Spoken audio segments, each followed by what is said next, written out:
Konstantinopel yang dibangun pada tahun 330 Masehi oleh Kaisar Bizantium, Konstantin I, menjadi ibu kota Romawi Timur dan merupakan kota paling kuat di dunia pada masanya.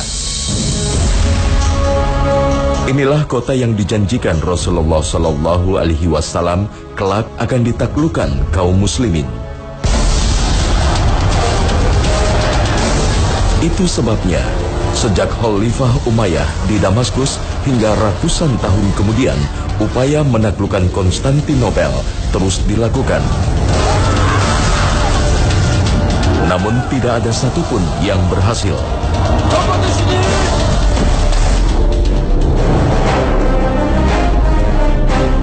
Hanya seorang pemuda belia yang kemudian mampu menaklukkan ibu kota Kristen Timur ini.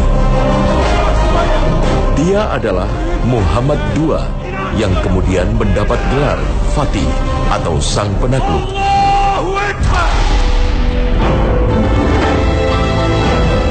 Muhammad Al-Fatih adalah Sultan Utsmani atau dinasti Ottoman generasi ke-7. Kekhalifahan Islam terakhir yang memimpin kaum muslim dan berpusat di Turki.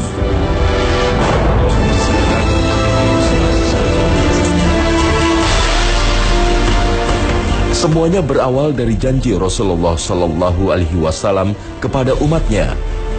Kota yang menjadi pusat Kristen Timur kelak akan ditaklukkan kaum muslimin. Namun Rasulullah Shallallahu Alaihi Wasallam tidak menjelaskan secara rinci kapan dan siapa yang menaklukkan kota Konstantinopel. Janji Rasulullah Shallallahu Alaihi Wasallam inilah yang memotivasi kekhalifahan Turki Utsmani untuk terus berupaya mewujudkan janji itu. Abdullah bin Amr bin As ditanya, ayyul madinataini tuftahu awwala. Dari dua kota ini mana yang akan ditaklukkan duluan? Al-Qustantiniyah atau Rumiyah? Konstantinopel atau Roma? Dan dia mengatakan, dulu pun kami waktu bersama Rasul, beliau pernah ditanya dengan pertanyaan yang sama. Dan beliau menjawab, yang akan ditaklukkan duluan adalah Madinatu Herakl, kotanya Heraklius. Dan kotanya Heraklius adalah Konstantinopel. Itu hadis yang pertama. Hadis yang kedua adalah disampaikan Rasulullah SAW, la taftahunna al-Qustantiniyah fala ni'mal amiru amiruha wala ni'mal jaishu dzalikal jaish. Kalian pasti akan menaklukkan Konstantinopel. Yang berhasil menaklukkannya, pemimpinnya adalah pemimpin yang luar biasa baiknya, luar biasa hebatnya. Dan demikian juga pasukannya adalah pasukan yang luar biasa. Hadis inilah yang kemudian sangat menginspirasi keluarga besar Muhammad Al-Fatih, karena mereka adalah pemimpin di Turki saat itu. Dan merekalah yang membawa Islam ketika Islam baru saja runtuh di negeri Andalus. Janji Rasulullah Shallallahu Alaihi Wasallam inilah yang membuat Sultan Murad II mempersiapkan dengan cermat untuk menaklukkan Konstantinopel.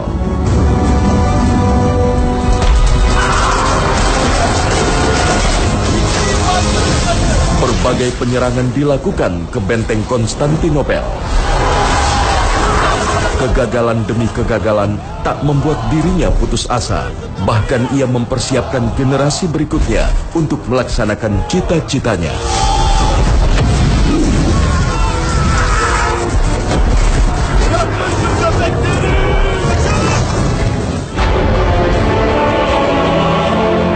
Sayang, putranya Muhammad Sani yang masih kecil sulit untuk diandalkan.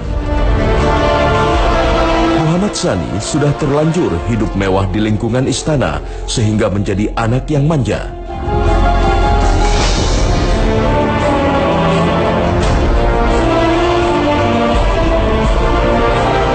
Ia selalu berlindung di bawah kebesaran sang ayah sehingga menyulitkan para ulama yang didatangkan ke istana untuk mendidiknya.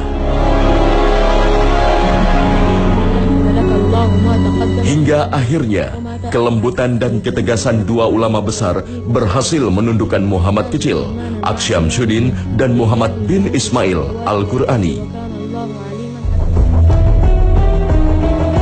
Di tangan Aksyamsuddin, sang guru, Al-Fatih belajar banyak hal.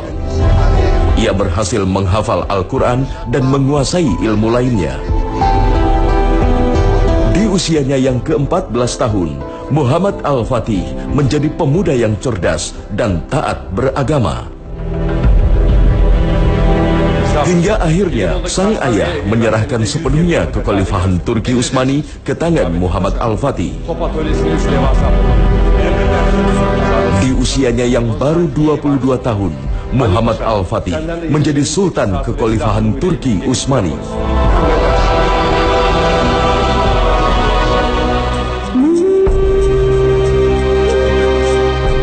Al-Fatih membangun kesultanan serta tekun mematangkan persiapan untuk menaklukkan benteng Konstantinopel.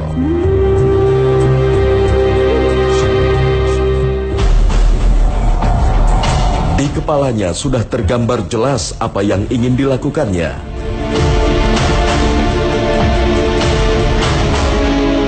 Dua tahun masa kepemimpinannya, pada usia 24 tahun, Al-Fatih berhasil membangun 200.000 pasukan, termasuk pasukan khusus yang terlatih. Seluruh keahlian pasukannya ditunjang dengan gemblengan rohani yang matang.